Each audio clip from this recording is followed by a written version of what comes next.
Nadawit dito, nabanggit ang first couple, ang Pangulo at First Lady Attorney at maging si Congressman Sandro.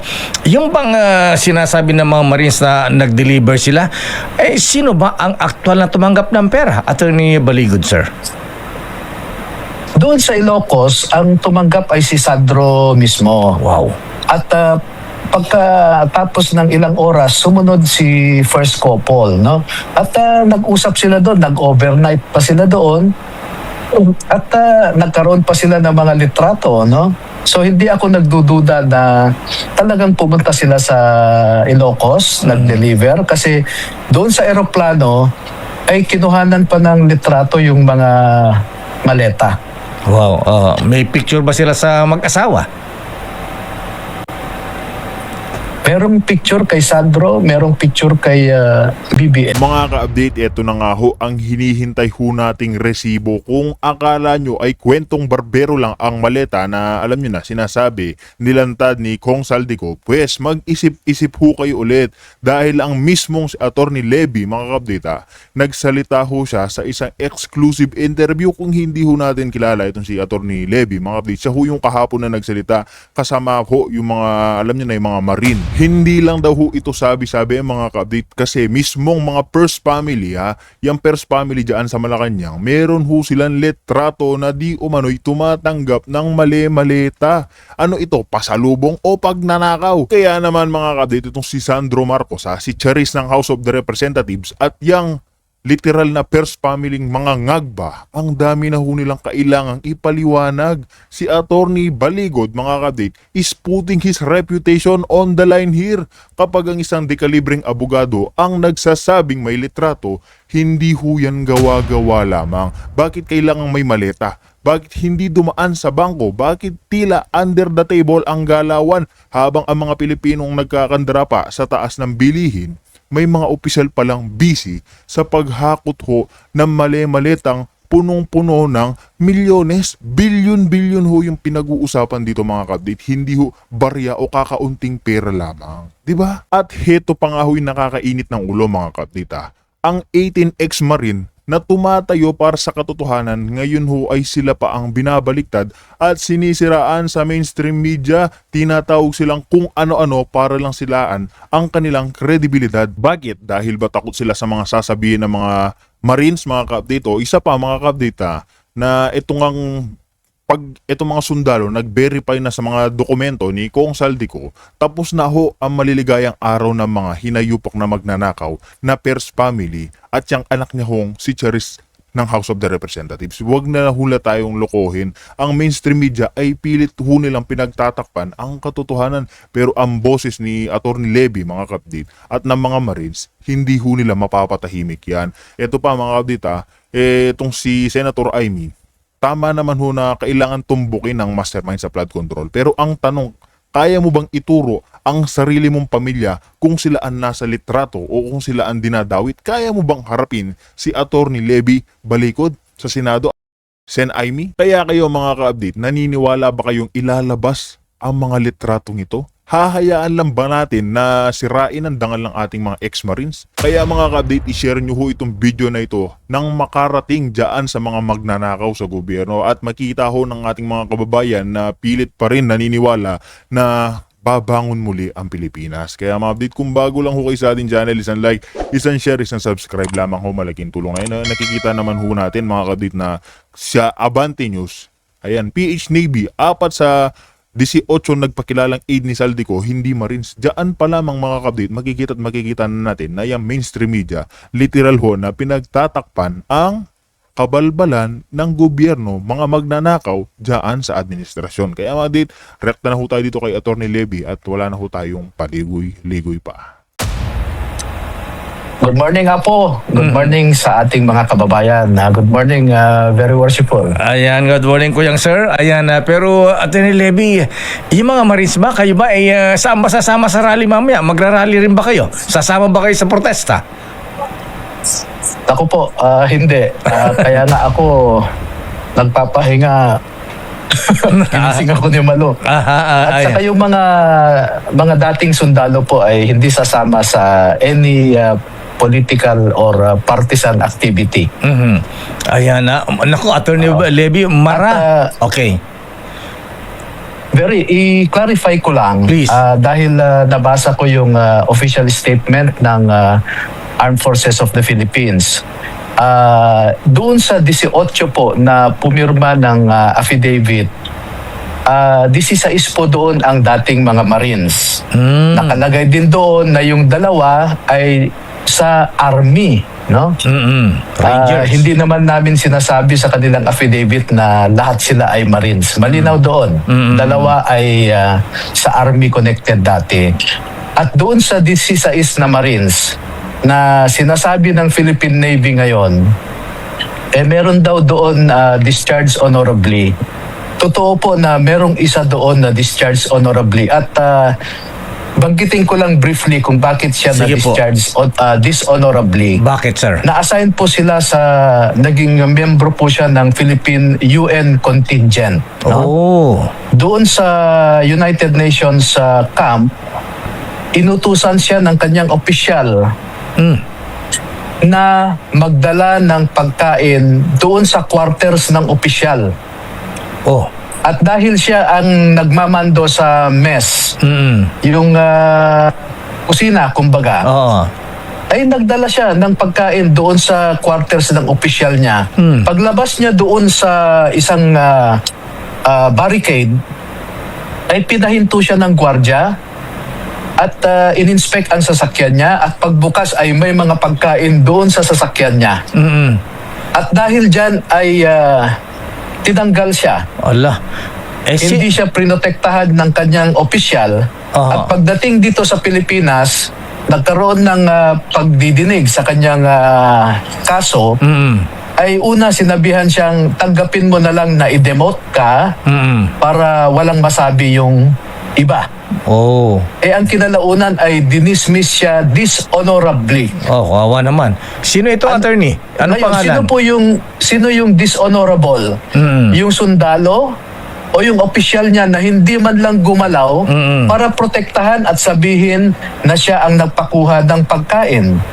Teka muna, Hindi ba yun na Attorney Levy, ito ay yung bang opisyal? Kasi sabi mo United Nations, Filipino officer ba yan? O opisyal ng Yes. UN? At saan po nangyari ito? Sa East Timor? Oh, sa AFP. Middle East? Saan sila na-assign sa UN? Hindi, basta malamig na lugar eh. So Aha, it should okay. be somewhere, maybe Gaza or Iquad. Linawin ko lang yon. Aha, ayan, Hindi okay. ko lang masigurado. Okay. Pero, so sino ito, Attorney Levy, itong Marine na dishonorably Si discharged? Si Johnny Buduan po. Johnny Buduan. Aba, Johnny Buduan ni Oo. may kapangalan ng aking kwan yan. Taga Ilocano yan. Kapangalan ng aking brother-in-law. Ayan. Anyway. Ang Armed Forces of the Philippines po ay mayabang na nagsasabi na dishonorably discharged yung isa dyan. Tingnan nila kung sino ang totoong matapang. Itong sundalo ba na ito o ito yung opisyal na hindi pinanindigan ang kanyang obligasyon na Bira. protektahan ang kanyang tao. Siya Number one, military leadership principle, seek the welfare of your men. Wala, hindi ginawa ng opisyal yon. Meron Anyway. po yatang Ayan, so at least na-clarify mo yan, Attorney Levy. Ayan, ang tanong ko ngayon, Attorney, ayan, bakit lumantad itong mga dating sundalo ng Marines at ang lulupit ng kanilang mga binanggit kahapon? Ayan, expose na nag-deliver ng limpak-limpak na pera, ayan, male-maleta, milyon, meron pang dolyares. Bakit lumabas sila ng ganito ngayong bisperas ng anibersaryo ng EDSA People Power Revolution, Attorney, sir? Alam niyo po ay matagal ko nang kinakausap sila sa pamamagitan ng pagtutulay ng isa sa mga opisyal nila noon sa Armed Forces of the Philippines. At unti-unti ko po silang nakausap. Una ay may 3, hanggang naging 7, hanggang naging 10, hanggang naging 20, hanggang naging 30. No? At tumigil na ako po doon sa 30. At November pa ho ito na nag-uusap kami. At ang sabi ko sa kanila ay base sa inyong mga kwento na pagde-deliver ng mga pera, ay kailangan din sigurong gampanan natin yung ating obligasyon sa bayan. At sabi ko nga ay marami silang sinalihan na mga bakbakan. Pero ito ang panahon na dapat sila magpakasundalo sa ating bayan. At meron din silang sentimento sa nangyari kay Master Sergeant Cutesa na nagsasabi naman daw siya ng totoo pero trinato siya ng Senate Blue Ribbon Committee na para bang siya pa ang gumawa ng kasinungalingan. At merong isa dyan na kakamatay lamang ng kanyang apo, no? Dahil simple lang ang sakit ng kanyang apo pero namatay sa hospital dahil walang maibigay na gamot ang hospital. At nung nalaman niya na ang mga pera na dinedeliver nila ay galing pala sa kabad ng bayan, ay nagkaroon siya ng muni-muni. At lahat po ang mga ito ay nagmuni-muni at nagdesisyon na ibahagi sa mga kababayan natin ang kanilang nalal. Kung bakit po kahapon sila lumabas, kami po, ako at sila ay nag-decide na kailangan nang ibahagi ito. At makisali kami sa damdamin, no? Yung the spirit of the EDSA 1986 revolution na yung mga tao ay kumilos na para tapusin o tumigil na ang pag-aabuso ng mga nasa gobyerno. But I want to make this clear, we are non-partisan. May mga dumating nga po kahapon doon na na-observe ako na medyo identified sila sa so-called Duterte camp. Ay pinagsabihan ko sila na kung maaari ay wag silang sumali doon. Pero sabi nila, hindi nyo naman ho kami pwedeng pigilan na manood ng inyong press conference dahil nalaman namin sa ilan naming mga kaibigan sa media na magkakaroon daw ng isang matindi na pagbabahagi ng mahahalagang impormasyon. Attorney Levy, bago natin ituloy yung kwentuhan natin about mga support, may habang nag-uusap tayo ay may akong tinanggap na information dito, officer ng Philippine Marines. Pakibanggit daw po yung kung anong former units nila at mga serial numbers itong mga Marines, Attorney Levy. Meron ka bang detalye ng mga ito? Alam nyo po, ay basahin nyo na lang yung Armed Forces of the Philippines official statement na inilabas. Pati yung Philippine Navy, may nilabas nila na doon sa 18 ay 16 lamang ang former Marines at 2 pa daw doon ay dishonorably discharged. No? So I think we don't need to share with you their serial numbers. Okay. Alam mismo ng Navy at AFP. May record na Itong nagtatanong po na Marine officer po na yan, siguro taga M2 ito. Alam niya dapat yan. Ano yung M2? Di ko alam yung M2. Intelligence unit po ng Philippine Marine Corps. Ganun ba yun? Oo. Anyway, so attorney, sabi mo non-partisan itong grupo ninyo kasi medyo nagkakulay dahil alam natin na magbanggit na ako ng isang pangalan. Dumating yata si dati namin kasama sa broadcast si Kuya Jay Sonsa. Dumating din yata kahapon dyan sa Club Filipino. Kaya medyo nagkaroon ng kulay, attorney. Hindi ko po siya napansin sa di mo napansin. mga media na nandoon. At hindi rin po siya nagtanong. Okay. So anyway, Attorney Levy, ayan, yung timing ang tinatanong dito. Bakit daw before anniversary ng EDSA People Power Revolution ang paglabas nila? Kasi sabi na, hindi kaya part ito ng destabilization. Meron ba ganyang plano, Attorney Baligod, sir? Ano po ang sa mga nagtatanong po, no, kung bakit kahapon lumabas? gusto ko pong tanungin, kailan ba dapat? Ano ang proper timing sa mga bagay na ito? Hindi ko po maintindihan kung kailan dapat. Kasi dapat matagal na po yan. Pero ako naman ay binavalidate ko din po yung kwento nila. Matagal na po akong Practitioner. gumawa ng isang draft ng kanilang affidavit base sa kanilang kinaikwento. At nakailang ulit pong tinatanong ko ulit sila para makita ko kung totoo yung sinasabi o hindi, kung nagbabago ba ang kanilang sinasabi o hindi. Ilang beses po yan. At nagtanong-tanong din po ako sa ibang mga kasamahan nila dati na hindi lumabas ngayon para makumpara ko kung totoo ang kanilang mga sinasabi. I did my vetting also doon sa mga sinasabi po nila. Sa bagay, Kaya nagtagal po yan. opo. Sabi ko nga, November ko pa sila nakakausap, December, January. So talagang tiniyak mo na totoo yung kanilang mga statement at nagpakita ng prueba. Ayan, yung mga litrato, kasama yung mukha nila, litrato nila sa mga pagdi-deliver ng pera. Ayan, ano ba, pati eroplano, mga helicopter na pinaglagyan. At yung mga address, tama po yung mga address, Atty. Baligod, sir. Opo, kasi yung mga pictures po yan ay madali lang magpakita So ako naman, chinecheck ko sino ang kumuha ng litrato na ito. Kailan ito kinuha? Kasi makikita mo po yung properties ng picture Kahit nasa cellphone yan, titingnan mo ay kinuha ang larawan na ito sa ganitong petsa, sa ganitong oras. So validate ko rin po lahat yon, no? At mag-isa lang po ako dito at meron din akong isang abogado na tumutulong, no, si Attorney Mel. Ay pinag-aralan din namin yung kanilang sinasabi. Sabi ko nga po, para akong nagko-cross-examine sa kanila paulit-ulit at nakikita ko naman na consistent yung kanilang sinasabi. At marami pa pong litrato dyan at video. Tsaka, Yung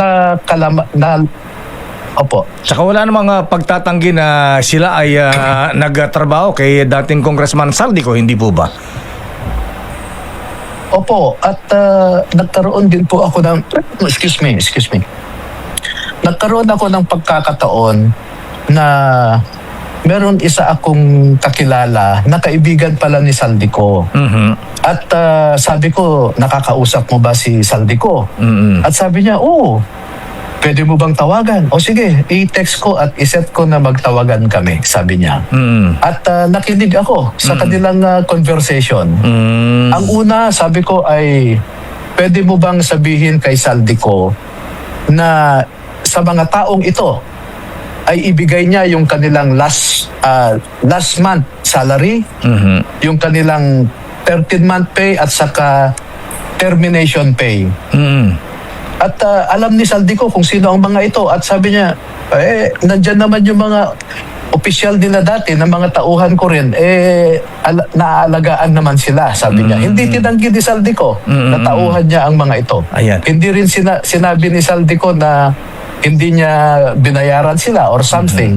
At yung mga sinasabi nila ay, naku, mas marami pang revelation si Saldico sa kanilang conversations po. At ang pagkakaalam ko ay nag-iisip, tumitimbang itong si Saldico kung lalabas siya ulit para magsabi pa ng additional o nakikinegotiate sa gobyerno para tumahimik na lamang siya. Dahil alam ng gobyerno po kung nasaan yung kanyang air assets, nasaan yung helicopter niya, nasaan yung kanyang jet. At ito ang mga tinitimbang-timbang niya kasi baka kukunin ng gobyerno ang mga ito. Bilyones din po ito. Okay, Attorney Levy, ayan, binasa ko yung affidavit. Although nasabi mo, hindi pa nga, sabi nga Congressman Mike kanina, hindi pa official dahil hindi pa yata notaryado. Anyway, siguro draft yun. At nadawit dito, nabanggit ang first couple, ang Pangulo at First Lady Attorney at maging si Congressman Sandro.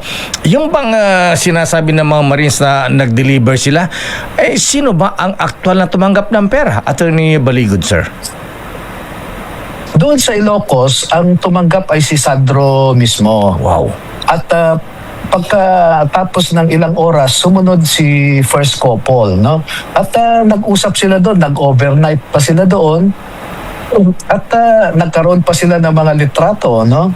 So hindi ako nagdududa na talagang pumunta sila sa Ilocos, nag-deliver kasi doon sa eroplano ay kinuhanan pa ng litrato yung mga maleta. Wow. May picture ba sila sa mag-asawa? Merong picture kay Sandro, merong picture kay BBS lady. Wala ka. Saan daw galing yung pera, attorney? At para kanino? Para saan daw yun? Yun ang hindi alam ng ating mga sundalo, no? Kung para saan. Kasi ang sinasabi lang nila sa kanilang affidavit ay ganito. Galing sa iba't ibang mga kontratista o ibang mga tao, katulad ni Congressman Guardiola, ay nagde-deliver sila ng mali-maletang pera dito sa Valle Verde 6. At doon ay chinecheck ng staff ni Saldico kung kumpleto ba yung dineliver siguro. Ayan na. At pagkatapos niyan ay dinadala sa Horizon Homes sa BGC. Doon talaga ang imbakan nila ng mali-maletang pera. Wow. At galing sa Horizon Homes, papunta sa iba't iba na. Papuntang Forbes Park, papuntang New Manila, papunta dyan sa Baclaran, papunta sa bahay sa Green Hills, papunta sa bahay sa Quezon City. So, ganun na po, no? So, at sigurado po sila na walang duda po na pera yung dinedeliver nila. Ayan. Okay. Attorney, isa pa po, yung kay Senator Antonio Trillanes, ayan. Kaya pala may mga, todo ba yan? Kaya pala may mga advance information si former Senator Antonio Trillanes, kausap pala niya yung mga taga-ICC. Ayan. Ano ang participation naman ng mga ito? Bakit nasama rito sa eksena, Attorney Baligod, sir? Kasi, noong before September 2023, December of 2023, ay sinamahan nila si Paul Estrada at saka si Mark Tiksay yata. Ang sabi, kasi may dala-dala silang dalawang maleta, na tig 56 million ang laman. Meron kasi silang code Nakasanayan na nila na bawat maleta may code yan. Alam nila kung magkano ang laman. Okay. At pupunta sila sa isang building. Hindi ko na lang binanggit yung building sa Makati para hindi naman baka istorbo sa ilang mga occupants ng building na yan. Ay nagpapalit sila ng yung 112 million ay naipalit nila sa $2 million. No? At normal sa mga magkakasama sa trabaho dahil si Paul Estrada at Mark Tiksay, ang dalawa sa 5 talagang pinagkakatiwalaan ni Saldico. At nabanggit na meron tayong pinaghahandaan ng mga foreigners na darating. Yun lang ang pagkasabi. So laging sinasabi nila na ang codename ng mga dayuhan o banyaga na darating ay foreigners, no? And then sila ang sumundo sa airport, itong mga sundalo na to. At ang nagbibigay ng numero sa kanila, yung contact number, ay si Sunny Trillanes. So pagdating ay kontakin mo ito, yan yung number ng darating. So sinusundo nila, dinadala sa designated na condominium or hotel. Chinecheck din nila yung mga hotel rooms para sa mga dayuhan na ito. At kung lumalabas ang mga dayuhan ay kasama sila, etc. Escort, security. Hanggang sa nalaman nila na ang mga ito pala ay taga-ICC. No? Dahil nalitratuhan nila, naikumpara. Hindi naman nila maipagkaila. No? At kung nandito ang mga ICC investigators, ay halos linggo-linggo, nakikipag-meeting si Sunny Trillanes sa ilang mga politiko. At nakikita nila pagkatapos ng meeting, yung dala-dala, kasi ang ugali po ni Saldico, pag lumakad siya, laging merong isang sasakyan na may laman na mga mali-maleta at mga paper bags, no? Na puro pera yon. So, makikita nila na pagkatapos ng meeting ay may bit-bit na yung mga kasama. Kasi pinapalabas pakilabas nyo dyan yung isang maleta o pakilabas nyo dyan 2 paper bags. Wow. So, nakikita ng mga sundalo, no? Okay. At nagdala rin po sila ng maleta sa opisina ng wag ko na lang sabihin yung totoong pangalan ng grupo na Okay. kinakasamahan o kinakasapian ni Sunny Trillanes dyan sa Scout area, no? Dito sa Quezon City. Dahil nakalagay doon opisina ng kanyang asosasyon, no? Okay. Dinadala doon at ang bilin sa kanila dalhin ito sa opisina ni Sunny Trillanes. Okay. So, ganun po. At Okay. 2024 hanggang 2025, labas-pasok po ang mga ICC sa Pilipinas. At sila ang sumusundo at ang laging nagbibigay ng contact numbers nila ay si Sunny Trillanes. Ayan na. So, wala po akong duda doon. Ayan na. Okay, attorney. Ayan na. Sayang maikli oras natin. Okay, please. Idagdag ko lamang po, no? Si Sunny Trillanes ang nagbibigay ng numero sa tauhan ni Saldico at ang laging bilin, kontakin mo ito para pumunta siya rito. Yun yung mga witnesses. Walang ibang witnesses na in-interview nila. Okay. Maliban sa mga sinasabi ni Sunny Trillanes. Okay, Attorney Baligod, bilang lawyers po ng mga 18 Marines, former Marines, ilang Scout Rangers. So ano po ang plano ngayon? Ayan, saan nyo idudulog? Magsasampa po ba kayo ng complaint, reklamo? Saan nyo gustong imbestigahan ito? Sa Senado ba? Sa Kongreso? Sa Ombudsman? Sa Department of Justice? Ano po ang plano nyo bilang abogado ng mga Marines na ito, Attorney Levy Baligod, sir? Ang intention po namin ay I will submit to the Office of the Ombudsman a copy of the affidavit. Transmittal lang po ito, no? Ibigay ko sa kanya at trabaho naman niya ang mag-imbestiga kahit anonymous complaint naman ay na-actionan. So, Ombudsman po. Ang pangalawa, I intend to submit to the ICC a copy of the affidavit to inform the ICC about the conduct or demeanor of its investigating officers or ICC investigators in the Philippines. Meaning to say, for ICC to determine whether these ICC investigators conducted a bona fide investigation in the Philippines. Pangatlo po ay magbibigay ako sa mga embahada ng iba't ibang miyembro ng ICC para suriin din nila kung yung kanilang membership at ang kanilang annual na contribution sa ICC ay tama pa rin hanggang ngayon dahil sa conduct ng mga tao na ito. At no less than the US State Department ang nagsasabi na ang ICC ay naging corrupt at politicized na institution. Ang sentimento ko po dyan ay nanggagaling sa pananaw na lahat na lang ng kino-convict o pinaparusahan ng ICC ay galing sa third world countries at wala silang ngipin para ipatupad ang kanilang orders kung mga malalakas na bansa ang involved, no? Ayan. May warrant of arrest sila kay Putin, kay Netanyahu, Ayan. at sa mga generals ng US AFP, US Department of Defense. Pero hindi nila ini-implement. Ayan, tama po kayo. Anyway, Ito it is a foreign tool against third world countries. Salamat po. Attorney Levy Baligod, sir, Kuyang sir, maraming salamat at magandang umaga at ingat po kayo. Thank you.